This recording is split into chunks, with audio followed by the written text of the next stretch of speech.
couple of great videos I just watched this morning. One by The Amazing Atheist on Texas and historical genocide, and the other sort of response to that by Tool Time on the culture wars, and I guess partly on the issue of will the internet and the capacity for information sharing that the internet gives, will that be a sort of safeguard against the ridiculous uh, right-wing neocon movement that you see there in Texas? First off, I found TJ's video to just be so inspiring. I mean, so much of his rant there, makes me want to rant. It makes me want to really be very critical of the rewriting of history and the ignorance of many people. Um, it's quite alarming, in some ways. When I watch Peter's response and this question of, well, how will you monopolize knowledge, and what will be you know the power or the authority of the teacher to maintain some claim when a student can just pull out a phone and Google search something. It seems like there won't be any way to hold that authority. And then the more I think about it, no, I guess I'm haunted more by TJ's claim that there will be bonfires in the streets and we will see more of them. And I don't want it to be that. I want to believe that we can be reasonable and talk about these things. To Be Serious had a video a couple days ago about the sort of human library, this human dialogue project. There needs to be some very serious dialogue.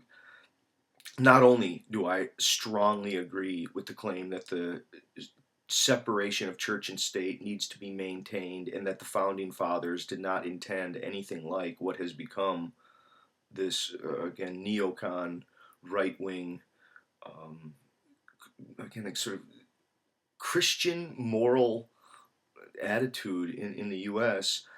But I think it's more vexing is how much I want to believe Peter's claim, but I can't, unfortunately. I think that's for me what's so troubling about my morning's interaction with the two videos is my first reaction is, yeah, Peter, that's right, man, you got it. It's the information, the internet's going to liberate people. No, I think TJ's a little bit more on it, unfortunately. I mean, for us. It's a great argument for both of you, but I think if we start to look at the problem of the real growing economy, it's an attention economy. That is, there's a glut of information. There's so much information now that the the scarcity is attention. You can't pay attention to everything. You have to decide what to pay attention to, and the more that the environment becomes saturated with whole message systems on multiple fronts where people can self-select in with their little iPod world and their little self-selected personally designed information environment, the more they're going to be able to program in those kinds of ideologies that feed back to the belief systems they already have. And given the information explosion, they may not even make it into access of the other stuff. See, I think the internet, when it first hit, it was seen as a great liberator of free distribution of information, and it certainly still is, and it can be used that way. But for many people, it's become one more platform to just fill the airwaves, to make getting other information potentially impossible due to the attention economy, not the information scarcity. See, the difference between an attention economy and an information economy really needs to be understood, I think, in order to get to the dynamics of how potentially we will see, and here's where I'd really agree with Peter, we will see an incoming culture wars.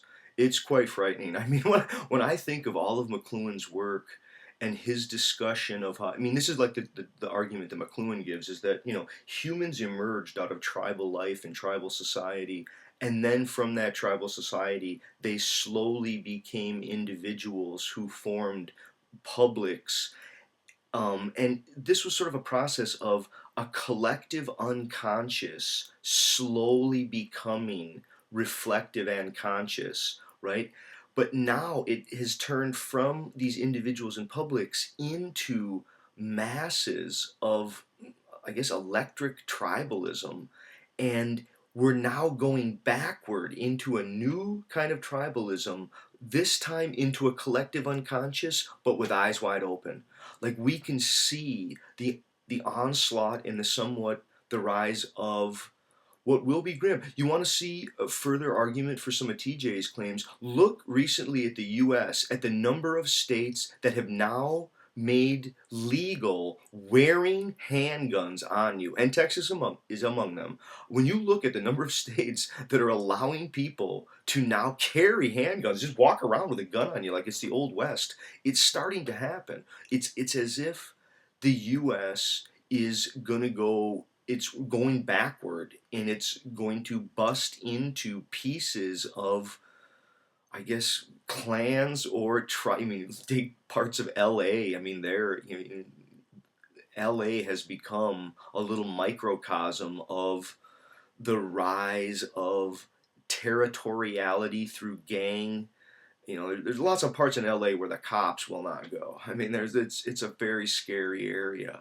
Um, I think the concern that we all should have is, first off, how to destabilize the either or categories. How do we get out of these categories of Republican, Democrat, of uh, Christian, non-Christian? I mean, the overdominance of these categories, they become like tribal badges and tribal identifiers. It's about identity. See, violence is a quest for identity. This is so much of what Ernest Becker is talking about. That when people go and commit atrocities, they're screaming out for the truth of their identity, of their sense of self.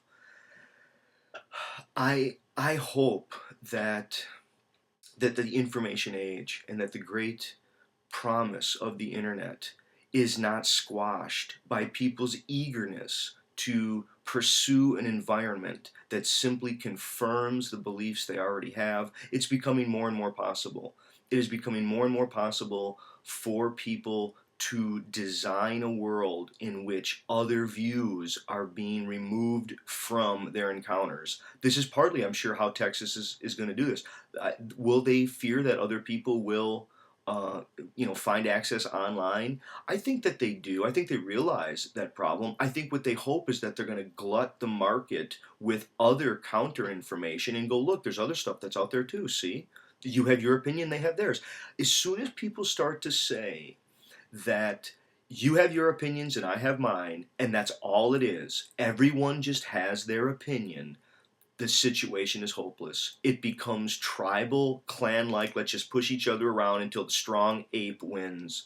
If we want to be humans and be reasonable and really talk with one another about these issues, we have to be willing, right, to become vulnerable to others. We need to be able to say, yes, I am pursuing what I think is true, but what I think is true is partly caught in my sense of identity, and that's part of it.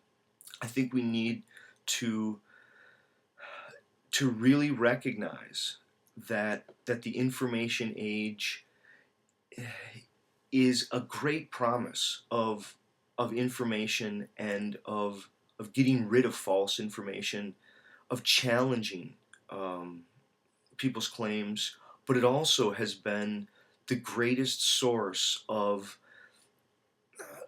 allowing hate groups to band together, to feel as if their ideologies are more widespread than they are. I mean, some person with a little hate group ideology in some isolated little spot can get on the internet, and suddenly through a little search they can feel as if their views are actually widespread, widely held and distributed throughout the US, and there's just a handful of people who have hundreds of accounts, and it makes it look more widespread, with corporate interests taking over distributions of knowledge and the production of knowledge and information, with corporate sponsorship of knowledge production. I think we're going to need to be able to say it's more than your opinion and my opinion. We're going to need to start to talk about collective good and being reasonable together.